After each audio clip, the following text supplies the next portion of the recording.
What's up everyone, I'm Gooshy, and in this video we're going to be breaking down the official IKI Island trailer that got released yesterday. We'll be going over the trailer shot by shot, explaining things like why I'm pretty sure this is Jin's father right here, as well as going over why I believe that this guy is really important to this IKI Island side story. So let's get into it. Starting the trailer off, we hear Jin saying that he hasn't seen these type of Mongols before, which kind of confirms that there will be a new type of Mongol enemy, since this IKI Island expansion is a semi-fictional version, and we get introduced to the Shaman later on in the trailer. It might be a safe guess to say that the new enemy type might have some kind of magic powers. Next, we see Jin traveling by boat to IKI Island. If you take a look at his clothes, we see a new armor set. This has to be the beginning of the IKI Island quest, so we'll probably get it early on into the story.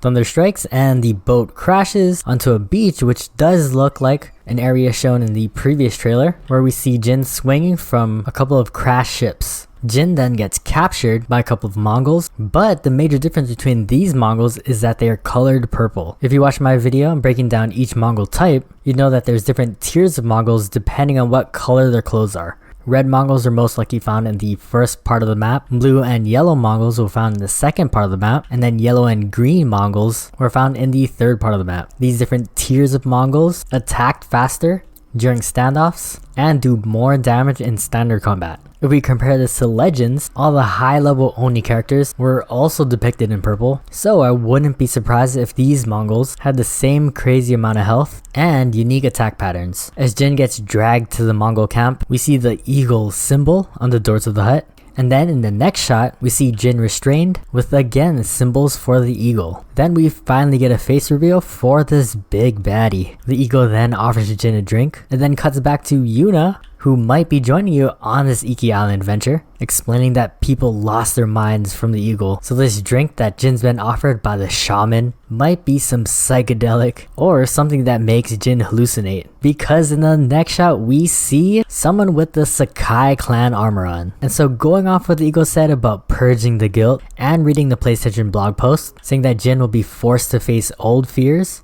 and unearth deeply buried traumas, it's safe to say that the number one guilt that Jin has is not helping his father when he died. Going back to the flashback of Jin's father's funeral, you can tell that Jin had extreme guilt, saying, "I was a coward, Jin."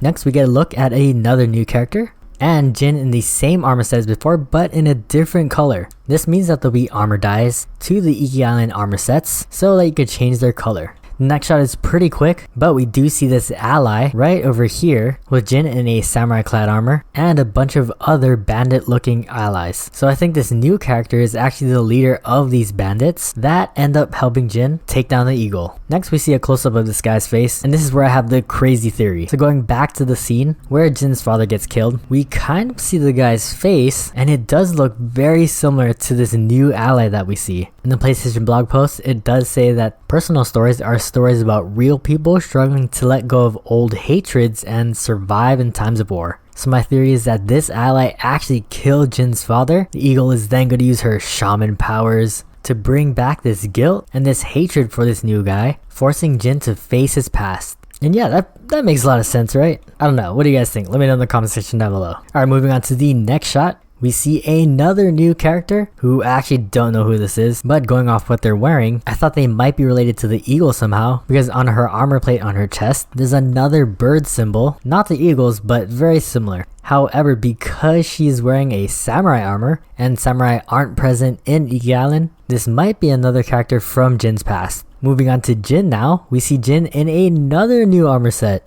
This looks more like a stealth-based light armor set, kind of similar to the ghost armor. Next two shots we see Jin in this dream-like space. Both depict Jin as his younger self, further going off the idea that Jin is tripping out while being drugged up by the eagle. In the second shot we see these floral vines hanging down, which we have seen in the other trailer, over here and over here, which I believe are only specific to IKI Island. Next we see this new enemy type, which might be this shaman. This guy wields a new weapon which looks like it has some antlers at the end, forming some kind of staff or scythe. And then finally in the last shot we see the final armor set. This looks like a heavy armor set, which I'm surprised I haven't seen earlier, Cause I actually used this picture on one of the thumbnails for one of my videos without even realizing that I didn't recognize the armor. But as you can see on the shoulder pad, this is some kind of monkey armor set, which I'm really curious to see how it looks with that monkey mask he put on.